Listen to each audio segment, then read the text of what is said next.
كفايه بطاطس وجبنه عشا وفطار بقى يا فوزيه، دلعيهم شويه بس خليكي ناصحه بواقي التلاجة قبل ما تبوظ على طول يعملي لهم بقى الاكل الفظيعه دي.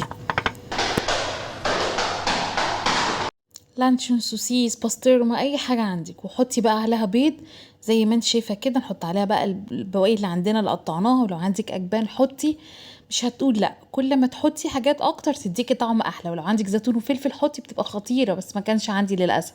وشويه ملح وفلفل اسود بس كده. ونجيب العيش البلدي بتاعنا، ولو عندك تورتيلا يبقى احلى طبعا، بس انا كان عندي بلدي والبلدي يوكل برضه. حطيت بقى معلقه سمنه وشويه بيض، وعلى طول نروح حاطين بقى الرغيف اللي فتحناه ده. هتلاقي البيض لازق فيه، اقلبيه الناحيه التانية. ولو شويه موتزاريلا عندك ولا جبنه رومي، اي حاجه من غيرهم حتى برضو حلوه ولذيذه، مش هتقول لا.